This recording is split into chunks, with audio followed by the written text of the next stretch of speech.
도파민은 우리 뇌에서 만들어지는 화학 메신저예요. 신경세포끼리 얘기를 소통하는 그런 우리 메신저 보낼 때 우리가 이렇게 다 소통이 연결이 돼 있잖아. 그런 연결고리라고 생각하면 돼. 이 전산망 같은 그런 신경 전달 물질이 도파민인 거고, 그리고 또 호르몬이기도 해요. 그래서 뇌에서 만들어지는 호르몬이에요. 그래서 호르몬이기도 하고 신경 전달 물질이기도 한 게 도파민인데, 도파민은 티로신이라는 아미노산에서 만들어져서 L도파라는 애를 거쳐서 도파민이라는 애가 만들어지고, 도파민이 노르에피네프린 이런 거 들어보셨나요? 교감신경, 부교감신경 이런 거 들어보셨죠? 노르에피네프린, 에피네프린. 이 한 사이클이 있고 그 안에 도파민이라는 애가 이렇게 있습니다. 그래서 이 도파민의 역할이 여러 가지예요. 쾌락으로만 이제 보통 우리들이 알고 있는데, 도파민이 이제 기분 좋은 화학 물질이 맞긴 맞아요. 근데 기분 좋은 거보다 단순 쾌락보다는 조금 더 쾌락을 강화시키는 역할도 또 많이 하거든요.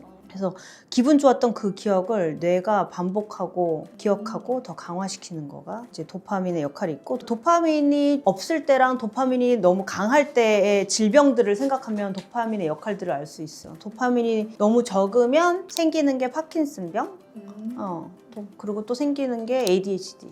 그리고 도파민이 너무 적을 때 생기는 게 우리가 생각하는 지금 폭식증후군, 폭식하는 거, 매운 거 많이 먹고 마라탕 맨날 많이 먹고 자극적인 거 맵고 짜고 달고 이런 거 막 많이 먹으면은 도파민이 올라가, 과잉 분비되는 거예요. 그래서 과잉이 되면 그것 때문에 또 하려고 하다 보면은 도파민도 인슐린처럼 수용체가 있는데 걔가 이제 무기력해지는 거야. 걔가 인슐린 저항성처럼 도파민도 저항성이 생겨. 그래서 너무 강하게 도파민 수용체를 자극시키면 도파민 수용체가 둔감해지고, 그러면 야식, 폭식, 그다음에 단 거 계속 찾고 막 이러면서, 우리 그런 사람들 많잖아요. 맨날 밤마다 많이 찾고 야식 찾고 폭식하고 이런 거가 결국은 또 도파민이랑 아주 많이 관련이 있다라고 생각하시면 되고, 그래서 저희 병원에서도 요즘에 기능의학이랑 연관시켜서 보고 있는데, 도파민 다이어트라는 단어를 감히 제가 써서 지금 프로그램을 지금 만들고 있거든요. 근데 전에도 한 1, 2년 전부터 제가 이 프로그램을 만들려고 했다가 과연 내가 사람들을 잘 끌고 갈 수 있을까 이 생각으로 만들지를 못했어. 왜냐면 단순히 3개월 안에 살 빼놓을게요 해서 결과를 딱 내놓는 문제가 아니라, 약간 사람들을 계속 트레이닝 시켜야 되는 게 문제라 잘 끌고 갈 수 있을까 이런 것 때문에 내가 안 했었는데, 요즘이 3년 전이랑 지금이랑 조금 사람들 군이 조금 다른 것 같아요. 쇼폼이라든지 릴스, 쇼츠, 우리가 이제 너무 그거에 각성되는 사회가 된 거지. 그때 한 3년 전보다 코로나 이후로 더욱더 우리가 SNS에 노출이 너무 많이 되고, SNS에 결국 노출이 된 거는 또 도파민의 과잉 활성화를 시키는 거거든요. 그래서 지금 다이어트 얘기를 하고 있어서 이렇게 갑자기 SNS 쇼츠를 왜 얘기하냐 이렇게 생각이 들 수도 있는데, 결국은 같은 맥락이라고 생각하시면 되고, 그냥 이렇게 생각하면 될 것 같아요. 도파민이라는 단어 자체가 진짜 도파민, 가짜 도파민 이렇게도 많이 불리기도 한데, 나는 좋은 도파민, 나쁜 도파민이라고 감히 얘기를 좀 하고 싶고, 도파민이 적정량이 분비가 되면 무언가를 성취하고자 하는 동기가 생겨요. 그래서 우리가 일을 하면 보상이 있잖아. 그렇게 건강한 도파민의 레벨은 적정량의 도파민인 거고, 근데 반대로 숏폼을 계속 릴스를 이렇게 스크롤해서 보는 것처럼 그렇게 숏폼에 너무 계속 보고 또 보고 또 보고 이런 거나, 또 정제탄수화물 이런 거는 계속 보다 보면 도파민이 이제 과잉 분비가 되거든요. 도파민이 너무 과잉 분비가 되면 우리 몸은 하향 조절이 돼, 다운레이션이 되면서 아무리 영양분이 충분하고 그래도 뇌는 에너지를 낼 이유를 찾지를 못해. 그래서 극심하게 우리는 또 무기력증과 피곤함을 느끼는 게, 이게 이제 가짜 도파민. 그러면 이제 도파민이 생성되면 좋은 거 아니냐 말고 하는데, 아니요. 이게 너무 과하게 생기면 좋은 게 아니고 적절한 도파민이 좋다. 적절한 도파민을 위해서는 결국 영양을 건강하게 먹어야 되고, 결국은 다이어트는 똑같은 스토리로 계속 가는 거예요. 되게 건강하고 절제되고 뭐 이런 스토리로 이제 가는 거지. 결국 이제 원래 도파민이 적절하게 있으면 동기부여되고 건강하게 우리가 삶을 영위할 수 있게 해야 되는데, 도파민 스파이크가 휙 올라가면 동기부여의 스위치가 꺼지는 거예요. 무기력하고 활동량도 떨어지고 에너지 떨어지고, 그러면 우리 몸의 에너지 공장인 미토콘드리아가 스톱해. 그러면 에너지는 거꾸로 쓰는 게 아니라 또 비축하는 모드로 바뀌어. 그러면 가만히 앉아있으면 이제 살찌는 체질로 변하는 거고, 또 우리 몸은 에너지 공장이 일을 안 하네 이렇게 생각하면 또 코티졸이라는 스트레스 스트레스 호르몬이 또 나와. 그러면 스트레스 호르몬이 나오면 혈당과 또 도파민을 증가시키는 그런 맵고 달고 짜고 이런 거를 계속 또 먹고 싶어 해. 왜냐면은 가짜 식욕이 또 생기는 거지. 스트레스성 폭식이 생기는 게 코티졸이 증가하면 도파민을 올려서 그런 걸 채우기 위해서 또 가짜 식욕이 또 생겨. 그러면 또 혈당이 또 올라. 그러면 인슐린 저항성이 생겨. 그래서 포도당을 또 흡수하지 못한 세포는 에너지 계속 부족으로 느껴. 그래서 이게 되게 비셔스 사이클, 안 좋은 사이클로 돌고 도는 거라 지금 현대 사회에 있는 도파민 중독이 결국 먹는 거랑 우리가 맨날 보는 SNS랑 또 연관이 되어 있다는 거죠. 그럼 이런 환자분들이 오셨을 때는 원장님 지금은 어떤 솔루션을 좀 주고 계세요? 아침에 일어나서 1시간 동안 핸드폰 보지 말기. 원래는 도파민 디톡스 막 이래가지고 뭐 3일 동안 아무것도 하지 마. 근데 솔직히 그거 너무 힘들잖아요. 우리 다 일하는 사람들인데 뭐 핸드폰 3일 동안 안 보고 뭐 이거는 너무 극단적이잖아. 그래서 진짜 해결책으로 주는 게 딱 그냥 그건 거야. 아침에 일어나서 1시간 동안 핸드폰 안 보기. 그리고 한 번에 2가지 일 하지 않기. 밥 먹으면서 넷플릭스 보는 거. 한 번에 한 가지만 하기. 이거 2개만 해도 되게 힘들다? 이게 나쁜 도파민을 없애는 행위로 그렇게 하는 거고, 음식 같은 거는 단 음료 먹지 않기. 단 음료라는 말은 단 커피 포함이에요. 그래서 바닐라 라떼 좋아하는 수많은 여성분들한테 바닐라 라떼 먹지 말기. 단순당 먹지 말기. 이게 우리를 기쁘게 해서 스파이크 치면 스파이크가 떨어지면서 다시 갈구하고 그런 게 있어. 근데 여기서 또 중요한 게 여기 제로 음료도 포함이 되는 거야. 제로 당을 먹으면 우리 혀에서는 감각적으로 단 게 들어왔네? 근데 혈당이 안 올라가잖아.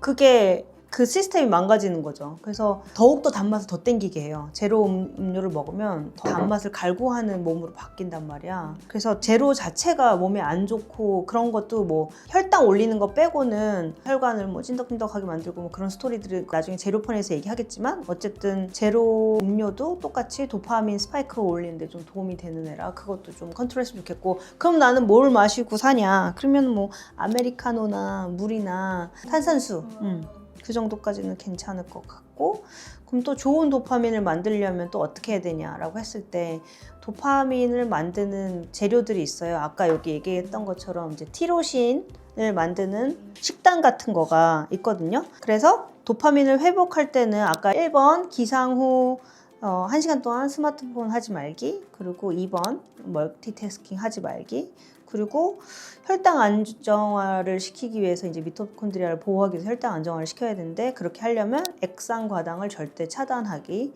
그리고 식사할 때 식사 순서, 야채 먹고 단백질 먹고 밥 먹기, 그 순서 바꾸기, 그리고 진짜 도파민으로 이제 보상 회로를 재건하기를 할 수 있는데, 도파민이 과잉됐을 때 약간 무기력증이 이렇게 생긴다고 했잖아요. 그걸 다시 세팅하는 방법이 도파민의 원래 취지를 이루게 하는 거야. 오늘의 목표, 점심 식사 때 10분 걷기. 이런 거를 만약에 되게 작지만 그걸 내가 매일매일 했을 때 나의 만족도가 쌓이는 그런 게 이제 좋은 도파민인 거야. 실제적으로 내가 뭔가 성취를 해서 이룰 수 있는 그런 도파민. 그리고 낮에 걸으면서 자연광 쐬기. 어떻게 보면 뭐 돈 들 건 하나도 없고 엄청 그냥 되게 옛날에 우리가 살던 그 방식 그대로의 삶인 거죠. 지금 SNS의 노출이 생각보다 우리의 다이어트에 많은 영향을 많이 미치고 있다라는 게 인지가 돼야 되는 거고, 그럴 때 도파민 다이어트라는 단어를 감히 얘기를 하고, 도파민 다이어트를 할 때 우리의 생활 습관적이게 이렇게 사소한 것들부터 이제 교정을 할 수 있는 거. 그러면은 내가 지금 도파민 때문에 폭식을 하고 살이 찌고 이랬다는 거를 스스로 어떻게 판단을 할 수 있을까요? 그래서 이걸 만들었어. 도파민 다이어트 문진표. 근데 좀 간단하게 만들었어. 사람들이 체크하기 쉽게. 딱 7가지의 질문만 있어서, 1번, 아침에 일어났을 때 극심한 피로감을 느끼며 하루를 시작할 충분한 에너지가 없다고 느낀다. 2번, 흥미 및 활력 상실, 무쾌감증, 과거에 즐거움을 주었던 취미, 인간관계, 일상적인 활동에 대해 더 이상 흥미나 만족감을 느끼지 못한다. 스트레스를 받거나 감정적으로 지칠 때 무의식적으로 자극적인 음식을 강박적으로 찾게 된다. 예를 들어서 맵고 짠 음식, 정제 탄수화물, 단 음식. 4번, 과도한 미디어 자극 의존, 특별한 목적 없이 쇼폼 영상을 1시간 동안 무의식적으로 넘기면서 본다. 5번, 인지기능 저하, 브레인 포그, 머리에 안개가 낀 것처럼 맑지 않고 업무나 학업을 시작하고 집중하는데 어려움이 있다. 만성적인 신체 피로, 주말이나 휴일에 충분한 수면과 휴식을 취했음에도 불구하고 신체적인 에너지가 방전된 것처럼 피로가 해소되지 않는다. 있습니다. 7번 실행력 저하 및 지연 행동. 해야 할 일을 지속적으로 미루게 되며 일상적인 의사결정이나 행동을 실천으로 옮기는데 예전보다 훨씬 더 많은 정신적 에너지가 소모된다. 3개거든? 그러면 도파민 저항성 주의 단계. PD님의 도파민 수용체가 자극에 둔감해지기 시작하는 도파민 저항성 초기 상태로 의심됩니다. 무리한 식단 제한보다는 미토콘드리아 에너지를 갉아먹는 가짜 자극을 차단하고 신경계의 피로를 낮추는 관리가 선행되어야 합니다. 이게 되게 뻔한 얘기인데 가짜 자극을 차단하고 이 얘기는 아침에 일어나서 아까 1시간 동안 핸드폰 안 보기, 자기 전에 1시간 동안 핸드폰 안 보기, 요것만 해도 솔직히 일상생활에서는 그 정도만 해도 되게 클 것 같아요. 그거조차도 우린 되게 힘들잖아. 다행히 그래도 대사 튜닝이 필요할 정도의 5개 이상이면 대사 튜닝이 필요한 거거든요. 대사 튜닝이 뭐가 필요하다 그러면 적극적으로 숙제를 주는 거죠. 자, 다음에 일주 동안 이렇게 한번 해보고 오세요. 그리고 대사 튜닝이 필요할 때는 지금 저희 병원에 고압산소랑 수액 치료가 있잖아요. NAD 수액 치료를 처방으로 나갈 수도 있고 아니면 기능의학적인 치료를 처방으로 나갈 수도 있고 그래서 도파민 다이어트 프로그램은 기능의학 검사를 시작하고 베이스로 깔고 들어가는 거지. 기능의학 검사를 다 하고 문진표를 다 하고 그 다음에 치료가 뭐가 필요한지를 정해주고 생활습관도 컨트롤해 나가면서 했을 때 다이어트 살을 빼는 것처럼 이것도 조금 생활습관과 같이 잡히면서 할 수 있지 않을까? 그리고 결국은 습관의 문제인 거고 결국 다이어트도 자기 혼자 하기 힘들어서 저한테 오는 거잖아요. 그거랑 똑같이 제가 잡아주는 거고 필요하면 약물을 쓸 수도 있는 거고. 그리고 특히 집에서 아기 보는 엄마들이나 이런 사람들한테는 식단이 난 좀 중요한 것 같아. 생각보다 되게 액상과당이랑 정제 탄수화물은 물론 아기 먹이고 나서 자기 식사를 좀 생각 못 하시는 분들이 되게 많거든요. 그래서 조금 더 남들보다 배달 음식, 튀김류 이런 거 있죠? 조금 더 초가공 식품이나 이제 나쁜 기름으로 만든 거 그런 거 피하기, 그리고 아까처럼 얘기했던 제로 슈거, 인공 감미료가 들어간 제로 슈거 같은 거 좀 피하기, 조금 더 집에서 했을 때 나를 위한 식단을 하루 한 끼라도 좀 챙겨보기, 점심 한 끼라도 생선이라든지, 그러면 뭐 티로신, 도파민의 재료가 되는 그런 게 아까 처음에 티로신이라고 했잖아요. 티로신이 풍부한 양질의 단백질을 이제 먹으면 도움이 되는데 그런 거는 이제 계란, 닭가슴살, 소고기, 연어, 두부, 아몬드 이런 거 식사류로 챙겨 먹기를 의식적으로 하기가 생각보다 되게 힘들어. 애 키우는 엄마들 정신이 하나도 없어. 하지만 점심 한 끼는 나를 위한 이런 식단을 한번 생각해보고 아침 저녁으로 자기 전에 핸드폰 스크롤링 하는 거를 줄이기, 그게 나의 스트레스 해소가 되는 게 아니라 나의 생활에 더욱더 독이 되고 더욱더 결국 살찌게 만드는 거라는 걸 인지를 꼭 해야 되는 상황인 거죠. 요즘에 왜 웰에이징 이런 게 많이 유행을 타고 하겠어. 결국은 지금 너무 수많은 배달 음식, 그리고 SNS에 노출, 그리고 우울증, 사람들의 교류가 더 떨어지고 뭔가 개인적인 이런 생활들이 늘어나면서 뭔가가 다 건강하지 않은 방향으로 다 흘러가고 있잖아요. 도파민 다이어트라는 단어가 되게 생소하지만 프로그램을 저희 병원에서 시작해 보려고 합니다. 그러니까 문진표에서 한 5개 이상 해당되면은 상담 받아보는 게 좋을까요? 네, 문진표에서 5개 이상 해당되면 상담 받으시는 게 좋을 것 같고요. 그러면 나는 상담으로 뭘 추구를 하냐, 도파민 다이어트가 그럼 뭐냐라고 했을 때 저희 병원이 이제 메인으로 하는 게 초단기 X 다이어트라고 전반적으로 바디 사이즈를 줄이고 보통 한 평균 15에서 20kg 이상 다이어트를 하는 다이어트 프로그램이 초단기 다이어트라는 게 있거든요. 그게 제일 저희 병원에서 유명한 다이어트 프로그램이고, 그렇다면은 도파민 다이어트는 기능의학적으로 몸의 피검사적으로 내 몸에 뭐가 진짜 필요한지, 내 몸의 호르몬 레벨이 어떤지, 내 몸의 염증 수치가 어떤지, 알러지 레벨은 어떤지, 피할 음식이 있는지, 내가 지금 먹는 음식이 혹시나 나한테 염증을 만들어내지는 않는지 확인을 하고, 현재 먹는 건강기능식품이 내가 제대로 먹고 있는지 그런 것까지 다 확인을 하고, 생활습관의 교정, 내가 에너지가 되게 많이 들어가는 저거라서 내가 감히 이 프로그램을 열지 않았는데 PD님이 이렇게 만들어주시면서 근데 좋은 일이야. 이거는 의사 면허로 좋은 일을 하는 거라 좋은 프로그램이에요. 근데 이제 나의 에너지가 되게 많이 들어가고 정말 한 명 한 명의 케어가 필요한 프로그램인 걸 이제 오픈을 하려고 하고요. 결국은 건강을 위하고 웰에이징, 웰빙, 행복한 멘탈을 만들려고 하는 거고, 도파민, 세로토닌 부족으로 우울증이 있다면 우울증의 치료, 그리고 비만, 그런 걸 치료하기 위해서 하는 거고, 도파민이 너무 많으면 조현병 아시죠? 도파민이 너무 많으면 조현병, 그리고 조증, 그리고 틱장애, 그게 많으면 그런 병들이 있고, 적으면 파킨슨, 그 다음에 ADHD 이런 병들이 있고, 그 다음 비만, 이렇게.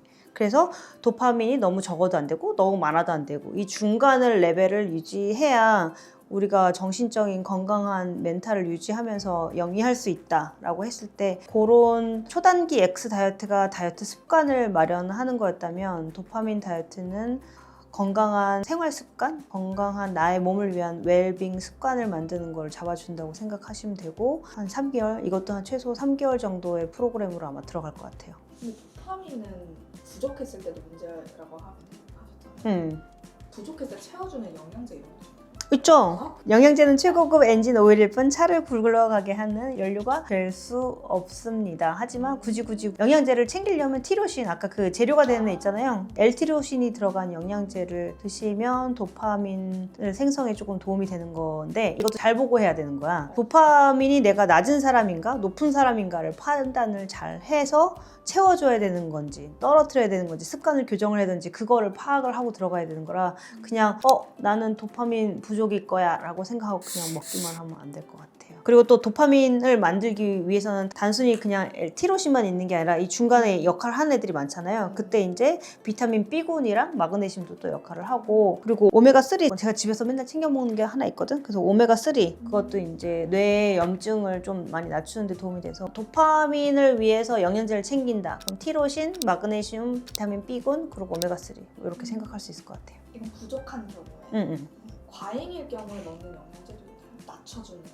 과잉일 경우도 낮춰지는 영양제는 있죠. 근데 과잉일 때는 정신과 쪽으로 더 넘어가기 때문에 대부분 우리가 일상적으로 보는 사람들한테는 정신과 선생님들이 봐야 될 군이 아니면 대부분 부족이 더 많아서 그 쇼츠나 이런 걸 보고 도파민이 터졌을 때 그게 과잉이 되는 게 아니라 도파민을 스파이크를 쳐서 마치 우리가 단 거를 막 먹었을 때 혈당 스파이크가 쳐서 우리 몸에서 인슐린이 나오잖아요. 인슐린이 나와서 확 혈당을 떨어뜨리고 그런 애들이 반복되면서 인슐린 저항성이 이제 생기는 건데 도파민도 똑같아요. 그래서 도파민이 우리가 많이 먹어서 도파민이 많아져서 그게 문제가 되는 게 아니라 그게 도파민의 저항성을 일으켜서 결국은 계속 더 갈구하게 되는 그런 게 문제거든요.